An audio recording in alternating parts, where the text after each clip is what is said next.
Senang bertemu denganmu lagi. Sudah lama menunggu, cintaku.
Dari mana sebenarnya asal adat Batak itu?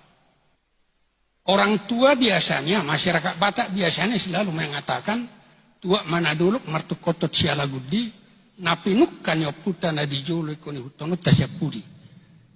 Mereka menganggap bahwa adat Batak itu adalah ciptaan dari si jolo-jolo tubuh.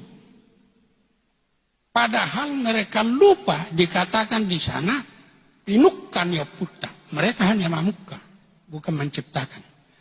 Dan harus kita ingat, sebenarnya mengenai adat itu yang terutama hata Batak adalah adat dogari sini hatoni mula jadi. Oleh sebab itu orang Batak itu sendiri memahami bahwa adat Batak itu, ugari Batak itu disihatkan, diilhamkan oleh mula jadi yang begitu mereka kenal dulu.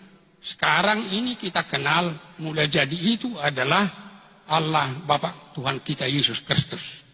Maka sebenarnya menurut orang Batak, terutama dalam kekristenan itu harus kita ingat ada ugari yang diciptakan dan diilhamkan oleh Allah Bapa Tuhan kita Yesus Kristus. Di sini yang sering terjadi kekurang pasan di dalam menjalankan adat itu, karena nampaknya masyarakat Batak menjalankan adat itu dalam ketakutan kepada oputasi jolo-jolo tubuh. Jangan sampai ada yang menyimpang dari apa yang mereka pesankan. Padahal mereka hanya mamuka. Sebenarnya orang Batak itu harus lebih takut kepada yang mengilhamkan itu, kepada yang mewariskan itu, yaitu Allah, Bapa Tuhan kita Yesus Kristus. Harus itu yang ditakutkan untuk melaksanakan adat itu. Itu yang terutama. Ingat, oputasi jolo-jolo tubuh itu hanya mamuka. Tapi sumber adat Batak itu, menurut orang Batak itu sendiri, adalah Tuhan kita sendiri.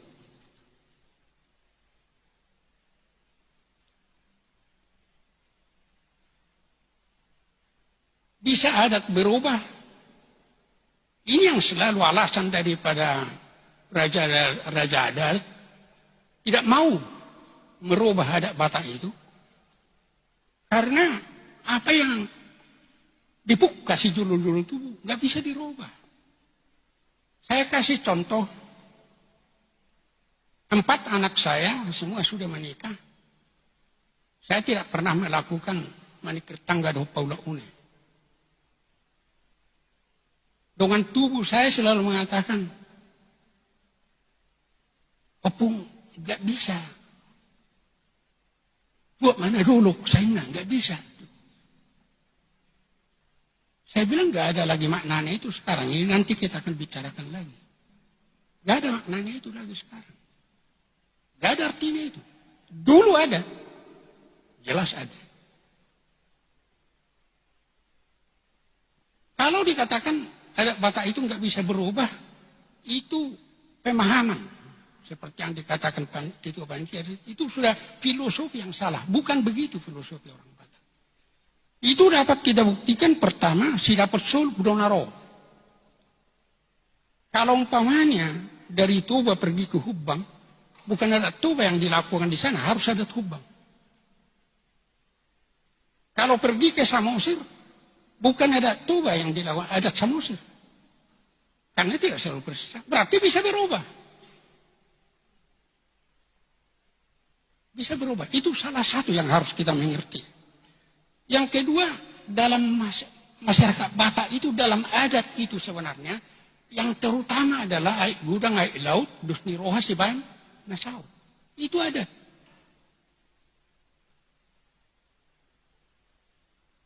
Umpamanya, orang Batak sendiri mengatakan, kalau perjut di dalam satu pesta adalah korbo silimakai, itu istilahnya hebat nih. Sebenarnya hanya 4 kakinya, tapi silimakai itu berarti sudah sangat besar. Dekkenya itu bukan lagi dekke, lobu, ikut lobu. Kalau itu kok dekke, kan mulu korbo siopakai perlu dekke na ikut lobu do. Bahasa bui gabi dekke lobu. Anak gudang laut dusni rohasi banasau. Kami baru melakukan pesta di Medan. Teman kami, kebetulan saya yang diminta waktu dalam kebaktian, memimpin kebaktian. Di gedung ini nggak bisa, dan bui B2 isi, nggak bisa. Nah, apa yang dibuat? Turun-turun si Panganun. Mereka sepakat, turun-turun si Panganun, ringgit citu waswara dohok dekke. Itu bisa dilaksanakan. Karena semua mereka kedua belah pihak sepakat. Aik gudang aik laut dusni rohasi banasau. Ada bisa dirubah. Ada Batak itu.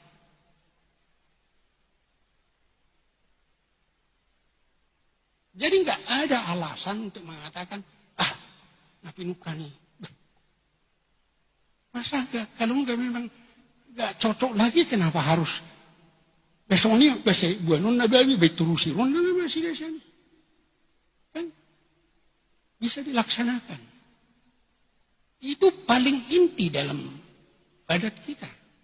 Pasahat turun-turun si Panganun. Makanya kita harus menyadari dalam filosofi Batak itu tujuan adat adalah sinuan bulu sibain nalas, sinuan uhum doh adat sibain nahoras. Ikut sibain nahoras doh. Sibain nahoras. Akhirnya watan ni horas tahe.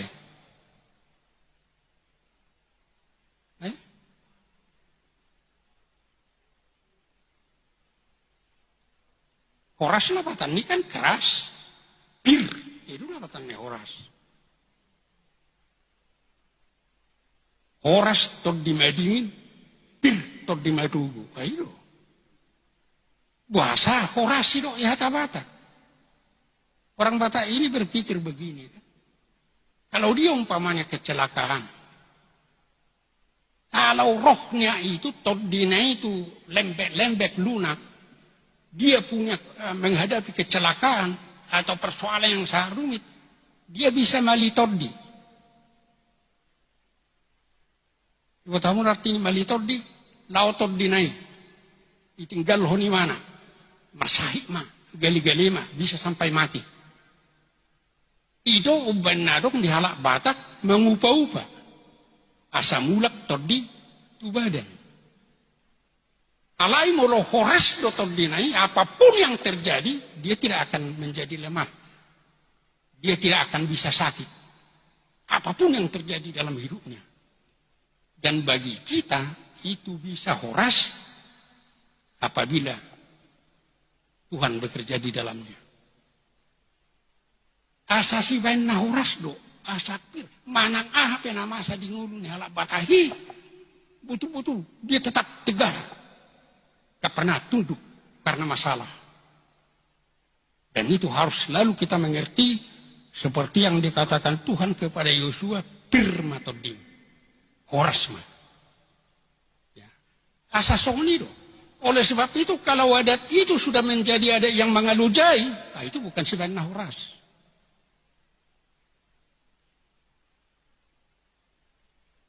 Nanti juga akan kita singgung umpamanya.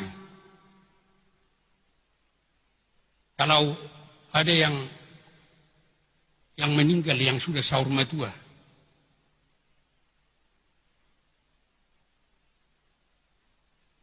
Baru tahun lalu hula-hula saya meninggal.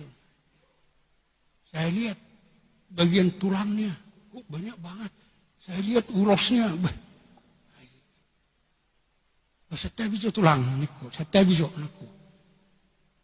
Ai nomor panukut doang. Tapi ke ulos tulang 10 pitu. 10 pitu. Akhirnya saya bilang sama paraman saya, itu ganti yang enggak mungkin seperti yang di amplop itu lagi 17 ulos. Padahal kami enggak ada 17 orang. Dohot opung merhamaran di jinun mah saya ada mencalon ulos. Untuk apa? Bagaimana mengalujai kan? Harus kita mengalujai. Kalau bisa selalu keturunan orang meninggal itu bisa menyediakan itu semua. Iulahun ada batak si banna horas. Dan kedua itu untuk tertib kehidupan. Orang-orang muda perlu tahu adat itu supaya kehidupan kita tertib. Nanti akan saya jelaskan juga dalam kehidupan masyarakat yang. Mari saling follow, like, komen, dan share.